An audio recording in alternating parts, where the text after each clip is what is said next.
All right, back again with our coverage of the 1996 Fide World Championship match between Anatoly Karpov and Gata Kamsky. And I hope you've been following the whole series, and you will understand that yes, at this time, there were two world champions in the chess world: Gary Kasparov, who held the newly formed PCA or Professional Chess Association Championship after breaking away from FIDE over some organizational issues, to be polite, along with Nigel Short. And therefore, Anatoly Karpov, after winning his match against Jan Timman, was declared the FIDE World Champion. And here he is playing a match in Elista.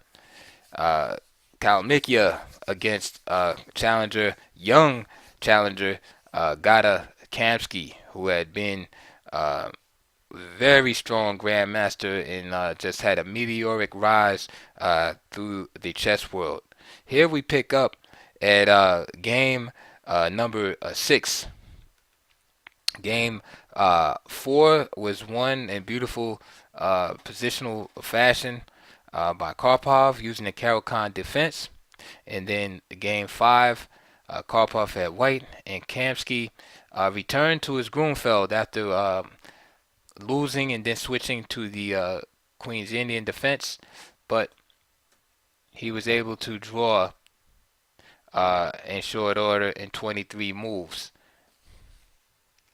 So this brings us to our featured game today. Game 6, here is Gata Kamsky with the white pieces and Anatoly Karpov with the black pieces. Kamsky again opens up with the aggressive e4. And now Karpov switches it up and returns to his old favorite e5. Now he had won his last game, game 4, with the Caro-Kann, and perhaps he's just sidestepping any possible improvements at this point by Kamsky. And maybe his team is looking over the Caro-Kann also to make sure there's no surprises Kamsky could come up with. So Karpov goes back to an old favorite, which is the Petroff. Karpov's a specialist in the Petroff. Okay, so again, this opening is one of those openings again that you try to quiet down the active player. You know, you're playing against a dynamic player who loves active positions. You're trying to slow him down. So the Caro-Kann, the French, Petrov's defense, are all in the same spirit as far as trying to quench the fires of the opponent. So knight of 3, knight of 6.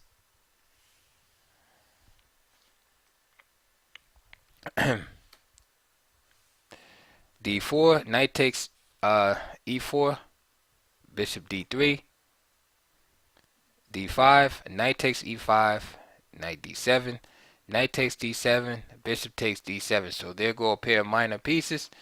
Castle, bishop d6, and now knight c3. Now Kamsky thought for a minute over this move, 10 minutes to be exact. The main line here is c4. He played knight c3. And now Karpov, after thinking a long time himself, played the move queen h4. This is a very interesting move, and the idea at the time was pretty new. And he felt it was important to play that move because after knight takes c3, b takes c3, and queen h4, rook e1 check. He thinks black will have a difficult choice to make because white will have options to follow up g2 or h2 h3. So for instance, let's just say bishop e6, g2 g3,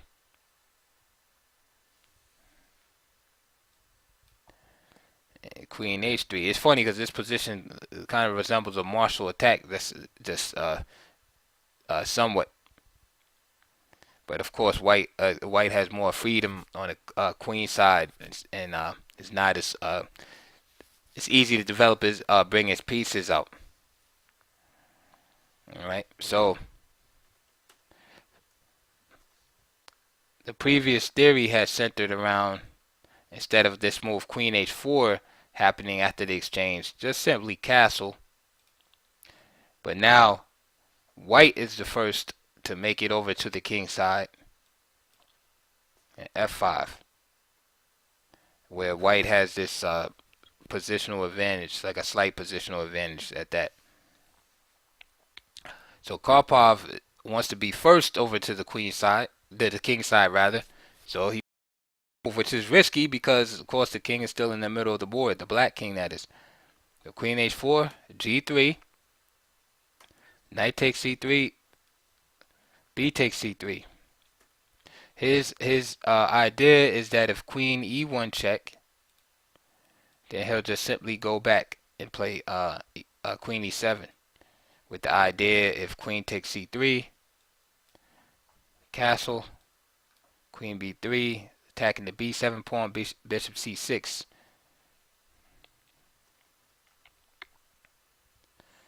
So after B takes C3, Queen G4, offering an exchange of queens. Again,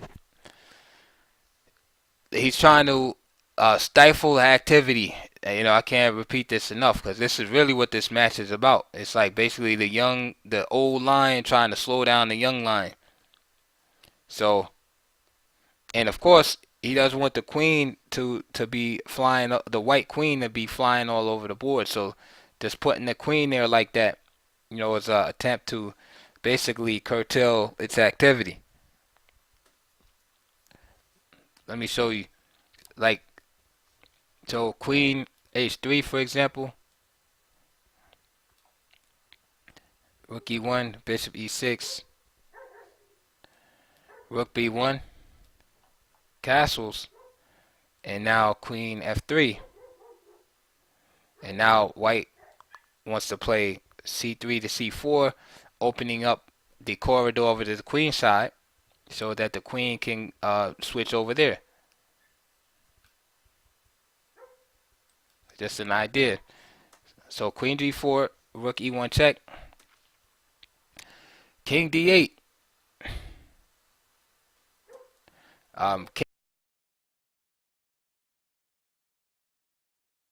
King D8, Bishop E2, and of course, White has to avoid the exchange of queens in order to develop some type of initiative. Queen F5, and Rook B1. So we can see Kamsky has developed some pressure in the position. And so again, we see the battle between the wills of the players. Karpov's trying to keep it quiet. Kamsky's trying to get this activity going, maintain initiative. So far, he's doing a good job. B6.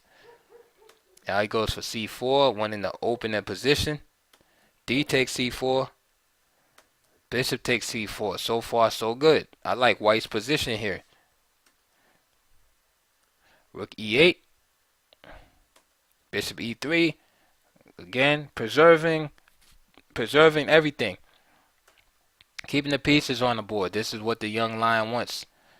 If Rook takes E8, now the king just crosses over. Right? The king's going to go to F8 and then bring the other rook over to E8 with some more exchanges along the way.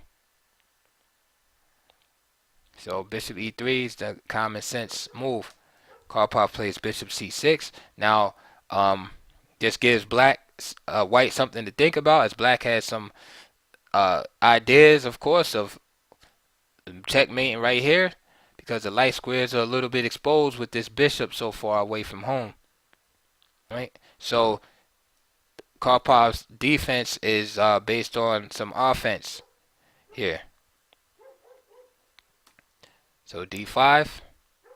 I mean, good moves from Kamsky. Just press it for the initiative. Brings the bishop back, you know, like common sense move. All right. And now, this is a deep move by Karpov, a deep idea here. With Bishop C6, and d5 being played, it d5 of course gives black, excuse me, gives white, tempi of course, but it takes the sting out of c4, c5 events because with the pawn here on d4, that pawn will support this move c5 and lead the, opening up the position. Now with the pawn kind of like provoke the d5, it doesn't have the same effect. This idea c4 c5 h6 c4, and now rook e7 from Karpov. And now his idea is basically to run across the black's idea is to run the f8 with the king and then bring the other rook to the e file. Bishop d3, still striving for the initiative. It's Kamsky. King g2, and this move right here is this again. It's slow enough to where uh, it allows Karpov to equalize pretty much.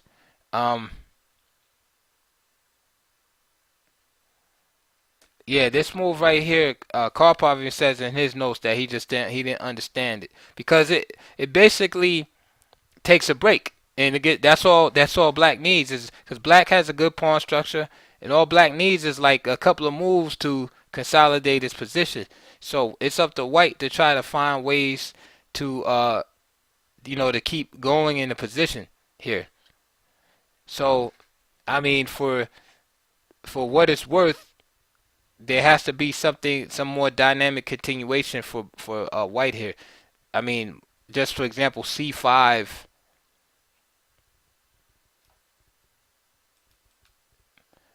Seems to be, a little better. And then after say bishop takes,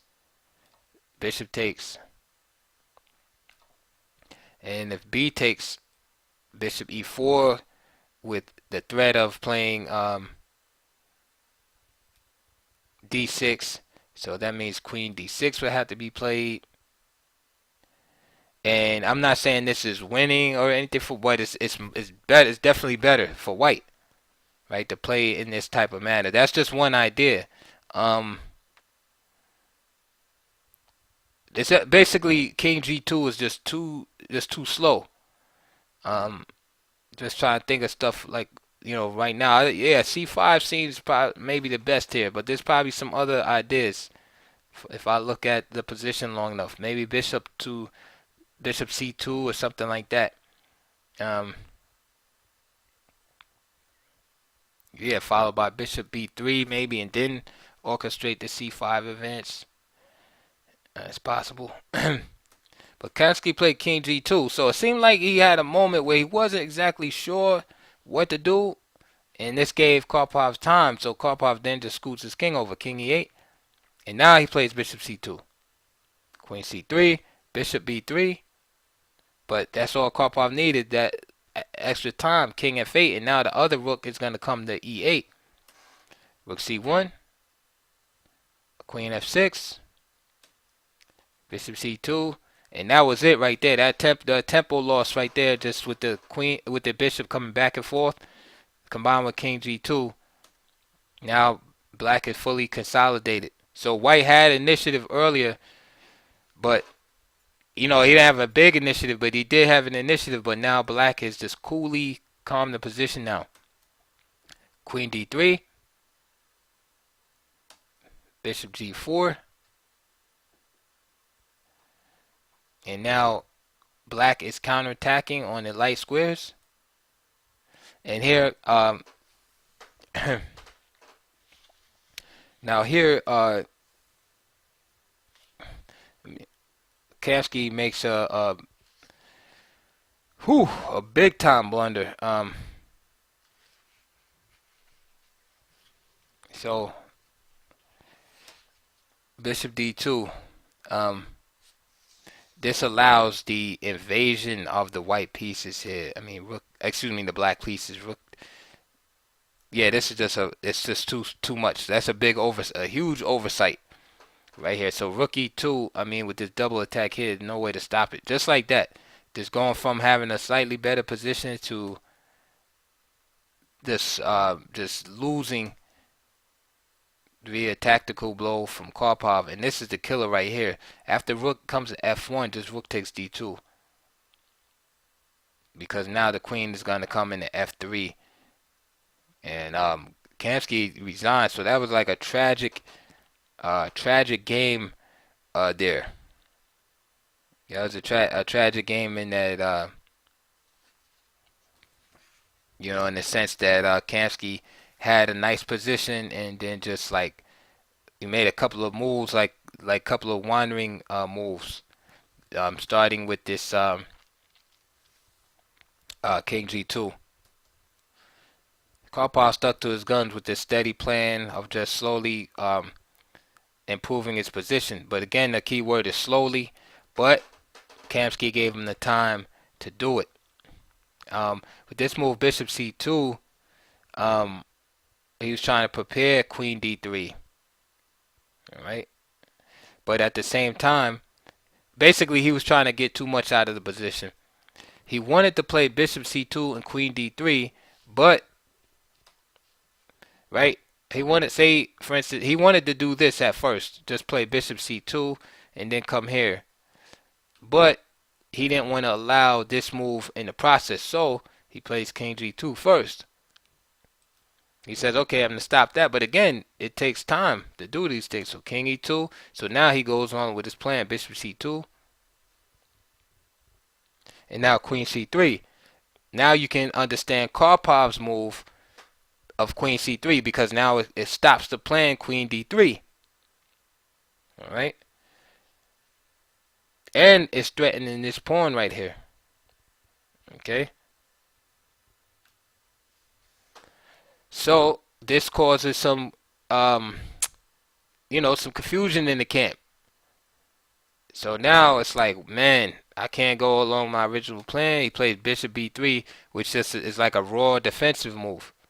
Okay. So at this time, it was critical to realize that, hey, I messed up. I don't have any advantage. And for Kamsky just to go in, just to bail out and just go for the queen trade. And then shake hands with Karpov at this point. Okay, good game, get you on the next one. Instead, he played this move, Bishop B3. And, it's pretty anti-positional there. The bishop is just, the bishop looks like a pawn. King F8, Rook C1. Queen F6. Back to safety. And again, you saw the rest of the moves, but I had just one to go back so you could, explain those moves more in detail. Again, Karpov is equalized at this point, and then this blunder ensues right here. Bishop G4. Of course, it's too much danger in the position for white to be able to do this move, and then after, say like this move right here, just simply G5. That stops this threat right here of H coming to H8. All right. Then, like I said, after King G1, Bishop B4, and then the counterattack is just in full swing. This is why he didn't do that. Instead, he just played Bishop D2 himself. But again, to stop that idea. But again, tactics are king. So this is what ended the game. Woo! So Karpov won another game against